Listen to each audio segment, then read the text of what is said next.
welcome to the Partnership Publishing podcast.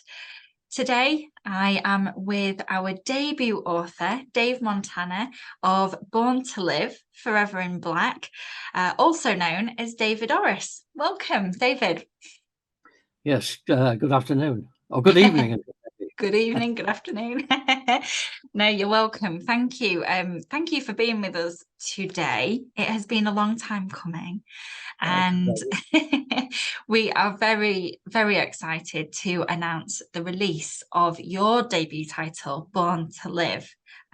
Congratulations. How does it feel becoming an author?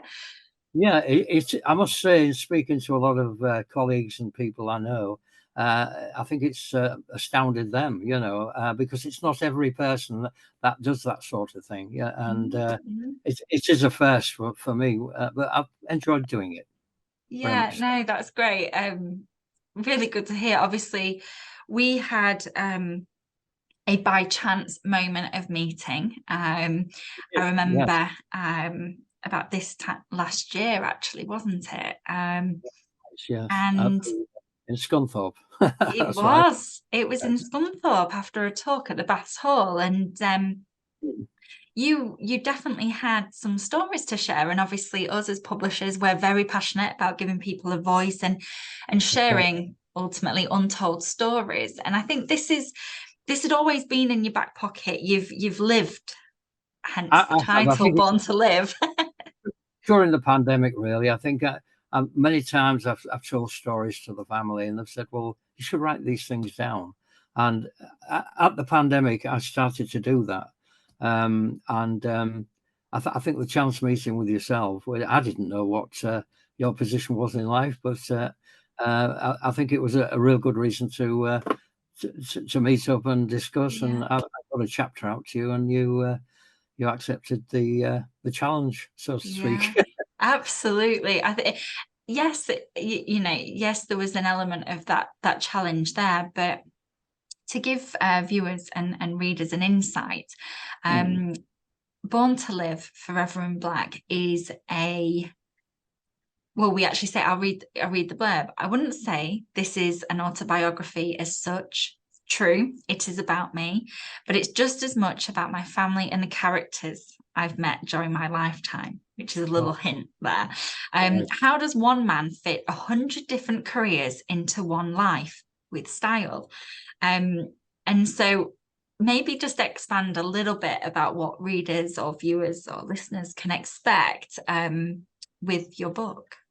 I think with everything I've done, I've tried to do it 100%. And if I can't achieve that 100%, then I'll move on to something else. But by and large, I do feel fortunate that I've been able to carry things through. And some of the things that I've done in life, I'd never thought for 1 minute I would referee a match at Wembley at football. And I wasn't even a Football League referee, but it's in the stories in the book. Things like that. And of course, entertainment wise, I was very fortunate to meet up, and it's all in the book again, about my probably best friend I've ever had, who's sadly not with us anymore, Mr. Albert Marley. And we toured the country, and we decided to part terms because I had the feeling that I wanted to go solo. I did get offers from abroad, from Thompson's Holidays, and but we did meet up again in a few years later, and of course we did a couple of years, and then my friend said he wanted to go solo, and so it worked out really nice. And that side of things. But I've also promoted shows. I've promoted UK tours. I've promoted in Jersey the Battle of Flowers. I've had the chance to work with known celebrities. They have a Miss Battle and a Mr. Battle, but Mr. Battle was always the celebrity, and that still goes on to a degree today as well. Yeah. That's back pocket. So it is. It's a lifetime of stories, and Right. events and happenings that you'd never expect to have happened. And you touched on the entertainment industry and your experiences with football and refereeing, obviously That's very varied. In the book, as it does say, how does one man fit 100 careers in one lifetime? Obviously, so maybe give our listeners and viewers a little bit of background. So you're born in Hull, yes, raised, yes. and obviously your musical background, I'd say, was more so at the forefront right from really It's, young, so, early. Yeah, yeah, maybe, and Dave Montana and the kind of nod to that and what you enjoy doing even now in later years. yes. Maybe take us on a bit of a journey there. Yeah, I think from the beginning, really, even as a youngster, I wanted to learn to play the guitar. But at the beginning, I had like a ukulele, and there was a couple of friends. One had a banjo, and they were into skiffle, and I, skiffle was really at its helm then. And I think I was maybe 10 or 12 years of age or something like that, and I managed to get some help from a friend of my father's, who was a very good guitarist. And there's quite a lot of it about in the book about a gentleman by the name of Jack Meddings. And strangely, he went off to Jersey, and that Jersey's played a big part in my life in that respect as Yeah. well. And I think musically, yeah, and also the humour side. You learn a lot of watching other acts that you work with, and that sort of give me a lot of confidence, I think, for the next stage on the entertainment, because I worked solo in various countries: Italy, Corfu, Mallorca, Malta, Tunisia. The Wow. list is endless, really. And we used to fly out from Luton Airport for 10-day runs. There was some a little bit longer, some a little bit shorter, and this is where you gain your experience working with other bands. You see, in those days you had bands. These days you can work with backing tracks, but there's nothing like live entertainment for me, and No. you learn so much off other people. Mm. And yeah, musically, it's gone on and on, and until I've always had people saying you sound like Roy Orbison when you're singing, and I used to do a few Roy Orbison songs, and then I really started to take a vast interest and spent a lot of time perfecting that. And then I joined a show, A Night with the Stars, which propelled us into theatres and corporates, and really good, mainly in the UK, of course, that was. Yeah, yeah. It, Absolutely it, incredible. it I know when you came to me with obviously your memoir, yeah, and the tons of photos. We have so many photos, and that's something that readers can really look forward to with this book. It is peppered full of fantastic photos. it's very cool. So I'm just going to share a few now. So this is when you were, like you say, 10, 12, part of the Semitones band. Yeah, For those that can see. yeah, that's right, that's Yeah, right.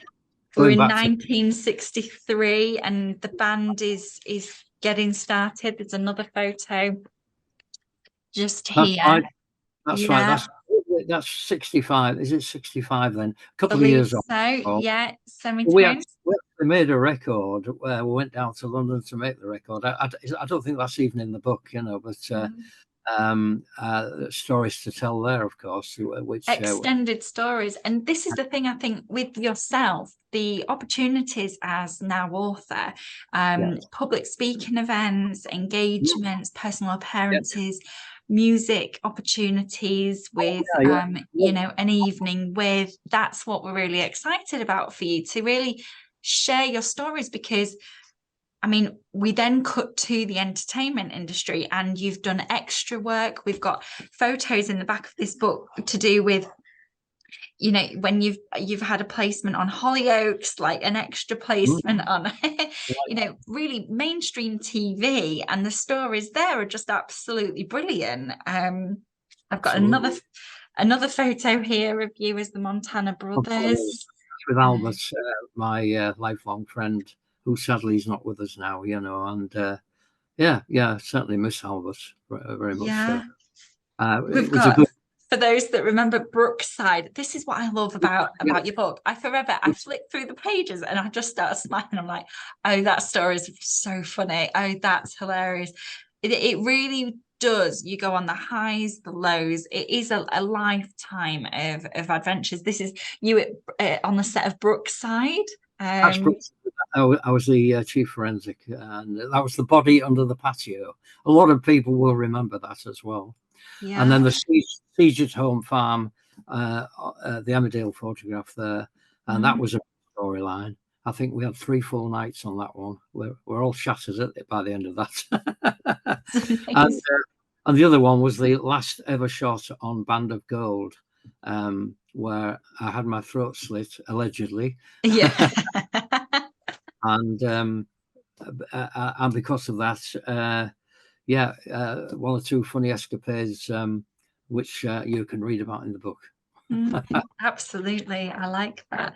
Um, just cut into, so then you're footballing. I mean, that plays a huge part in your life, doesn't it? Yeah. And then the refereeing. I mean, the Mm. opportunities and the moments in history, really. There's another a photograph here where you made It the is indeed. That's magazine. right. I mean, how that started really. My brother was a referee, and he refereed in outside leagues, not football league, but in outside leagues. And it was a very good referee. And I was talking to him one day, and I said, I think I'd like to have a go at that. Now, I think I was about 37 or 38 then. So I was too old to go into the what you call the outside leagues, which where teams from areas play teams from other areas. That's how it works. And as a result of that, uh, I sort of went through my grades. In those days, it was grades three. Then you were graded from 3 to 2, and then 2 to 1. Mm. But when you had to take an exam for class one, so I think I did that in the 3 years, the first 3 years, and it was just a by chance meeting. I think life is a bit like that because you need to be seen. And I was seen by and I didn't know at the time, he was the national organizer for referees for England schoolboys. Wow. And I did a game, East Riding against Nottingham, where there was the East Riding goalkeeper was Paul Robinson, who became a household name, and Jermaine Tennant, Pennant, I should say, not Tennant. That he's an actor. Tennant, and he played for Nottingham, and I did the game. It was a English Shield game, I think, round 4 or 5. It's quite a long teams that had done quite well, and this guy, Mr. Jack Tarr, came across and started talking to me and asked me if I'd enjoyed it. I said, "Well, yeah, I have." He said, "Well, we think you did very well, and would you like to do some refereeing for the English schools?" And that propelled me to do uh, internationals matches at Scunthorpe against Wales, against Scotland at Nottingham Forest, and at Wembley, England versus Holland. Wow. And it was a strange thing. We I would never have reached that accolade in any shape or form if I hadn't been spotted, you Yeah. know. And Yeah. if I'd not had a very poor game or I hadn't Yeah. things hadn't gone right, then I Yeah. wouldn't have got it. I wouldn't have Yeah. this anyway. But I think luck plays itself a big part in everybody's life, really, to a Yeah. degree.